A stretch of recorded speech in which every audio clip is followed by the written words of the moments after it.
deseando muchas bendiciones para todos y cada uno de ustedes y dándole gracias al Señor por la oportunidad que nos da de compartir acerca de este tema de la hermenéutica. Si es para alguno de ustedes la primera vez que nos están viendo, la hermenéutica es la ciencia de la interpretación de las Sagradas Escrituras. Así es que hemos estado viendo esta clase, vamos ya por la clase número 6, esperando que les haya sido de mucha bendición, como lo es también para nosotros. Hemos recibido muchas llamadas y estamos muy agradecidos por ustedes, especialmente por el apoyo que nos han dado viendo el programa, orando por nosotros y algunos con sus contribuciones, pues les estamos sumamente muy agradecidos porque con esto podemos bendecir también a muchas otras personas más. Hemos estado tocando sobre lo que es la familia y el contexto social. Hemos estado tocando temas como es los grupos de poder, la Biblia y la política. Hemos estado desarrollando temas sobre lo que es el texto, el contexto y la persona que lee las Escrituras. En esta ocasión queremos compartir un poquito sobre los géneros literarios. La pregunta es, ¿qué importancia tienen las figuras literarias en la interpretación de la palabra de Dios? Vamos a considerar esto, que Dios no se limita a la letra. Dios no se está limitando a la letra, Dios no se limita a lo que está aquí literalmente. Así es que la Biblia es una obra literaria, eso sí lo podemos decir, expresada en formas ricas de escritura y con variedad de estilos literarios. Una figura literaria es una expresión, frase o palabra dicha en manera figurada más que en sentido real. Que alguien diga, por ejemplo, estoy muerto de cansancio, ya en sí, eso, decir ya estoy muerto de cansancio, es una figura literaria que en realidad significa que tal persona está extremadamente cansada y no literalmente que haya caído muerta. Eso es lo que tenemos que ir aprendiendo poco a poco, estas figuras literarias. Hay algo que también es un poquito complicado y es el hecho de que en cada país una palabra es muy diferente. El significado de esta palabra, aun cuando hablamos en español, puede que signifique otra cosa en otro lugar.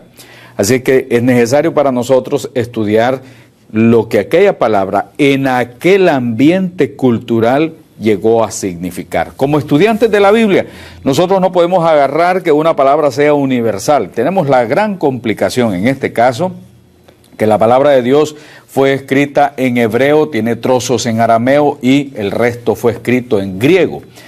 Y no siempre tenía el mismo significado en una región. Esa palabra en hebreo llegó a significar otra cosa en otro lado. Así es que para el estudiante de Biblia, para la persona que es muy seria para estudiar la palabra de Dios, que es muy comprometida para estudiar la palabra del Señor, no se va a conformar con lo que literalmente está leyendo. Acudimos a los diccionarios, acudimos a los libros de los comentarios, estamos acudiendo a otros tipos de literatura teológica que nos ayuda a enriquecer los conceptos relacionados con aquellas palabras. Ahora bien, como lo dije antes, Dios no se limita a la literalidad, siempre nos da a entender conceptos que son profundos. Así es que el intérprete, por ende, al estudiar las Sagradas Escrituras, debe tomar en cuenta todo esto cuando el pensamiento está expresando un sentido literal y cuando es figurado. Por ejemplo, vamos a tomar un caso. La metáfora. ¿Qué es la metáfora? La metáfora tiene por base una semejanza que existe entre dos objetos o compara implícitamente una con la otra. Esa es la metáfora. Esta es una de las figuras retóricas más ricas que encontramos comúnmente en la palabra de Dios, en la literatura bíblica en general. Por ello es que encontramos muchos ejemplos en las páginas bíblicas. Cuando yo estoy revisando acá la palabra de Dios, encuentro muchos ejemplos.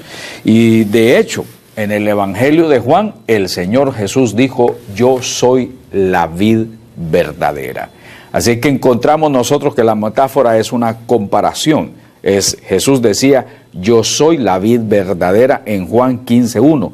No quiere decir que esto va a ser tomado en forma literal. No se trata de eso, Si obviamos que aquí hay una metáfora, no nos queda otra cosa que una afirmación algo extraña. ¿Jesús era la vid en términos literalistas? Por supuesto que no, eso sería muy absurdo decirlo. Al conocer que aquí el maestro hace uso de una metáfora, nosotros podemos a continuación rescatar cuál es la verdad espiritual que se nos quiere enseñar. Para eso, pues, nosotros podemos plantearnos las siguientes preguntas en cuanto a lo que estamos viendo. ¿Para qué sirve la vid? ¿Qué función cumplen los pámpanos?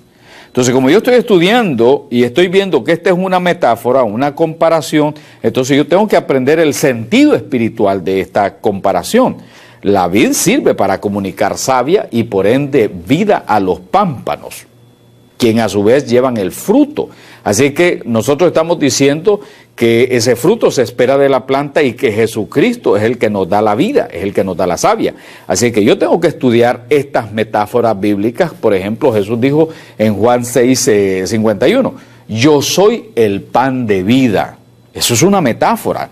También cuando dijo, vosotros sois la luz del mundo, en Mateo 5:14, y en el Salmo 71:3 encontramos, y tú eres mi roca y mi fortaleza.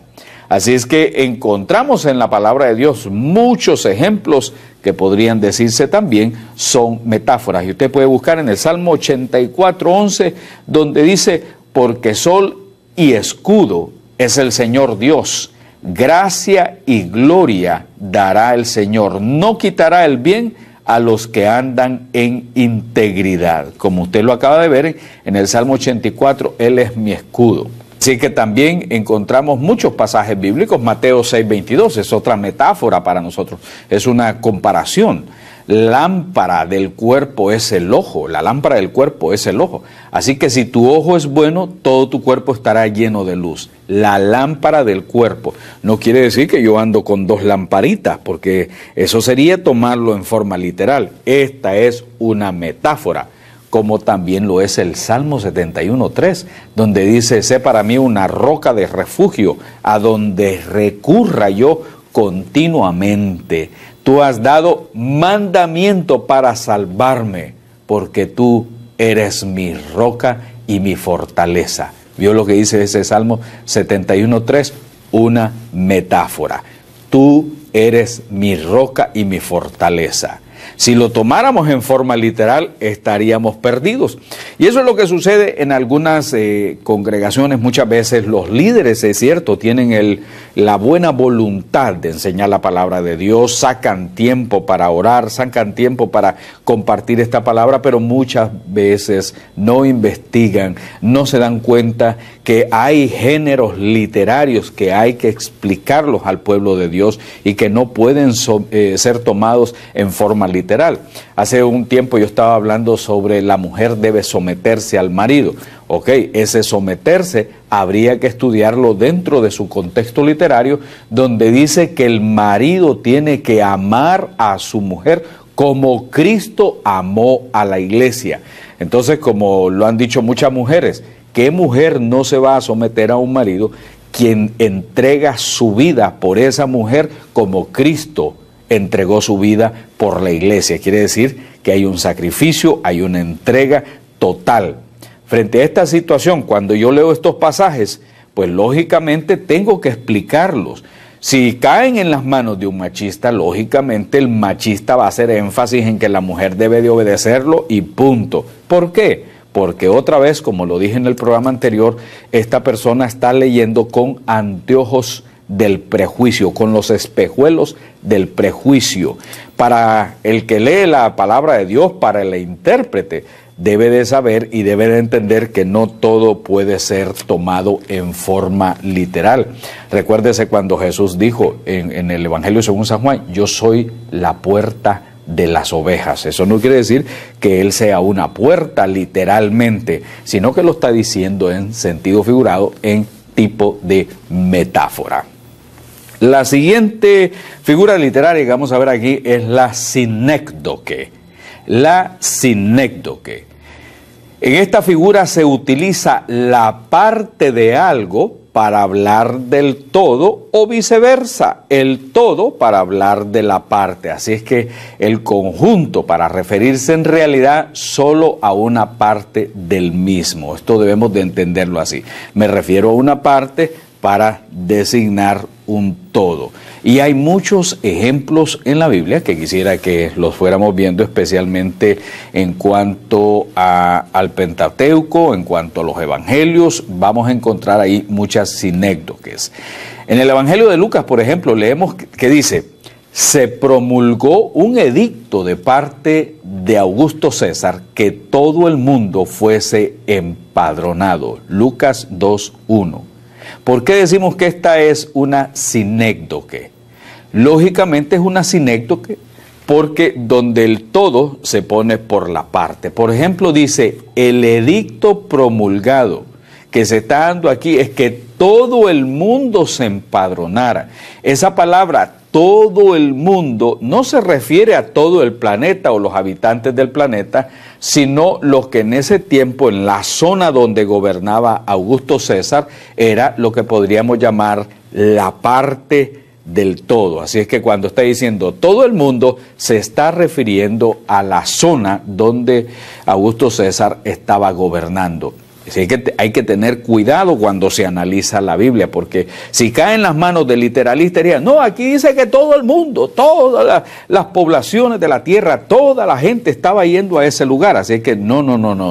Mucho cuidado con eso. Esa es una figura literaria como la del Salmo 16:9, donde dice, se alegró por tanto mi corazón y se gozó mi alma. Mi carne también reposará confiadamente. Oiga, mi carne reposará confiadamente, dice ese texto. No quiere decir que solo mi carne y no mis huesos y no los músculos, las otras partes del cuerpo, las vísceras, los intestinos, no. Cuando él está diciendo mi carne, se refiere a todo el ser.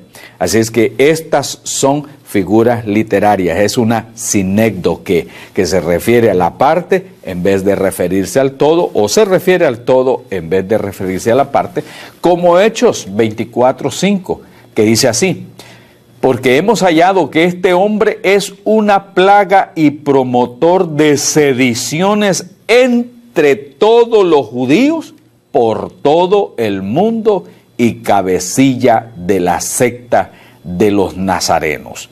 ¿A qué se refiere esa sinécdoque?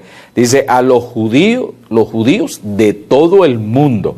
Y uno al leer esto dice, mírenlo, de todo el mundo, los que estaban en todas las ciudades del planeta. No, se está refiriendo a esos lugares donde se está dando ese acontecimiento. Así es que los lugares cercanos, ahí a las diferentes ciudades donde se describen en el libro de los Hechos.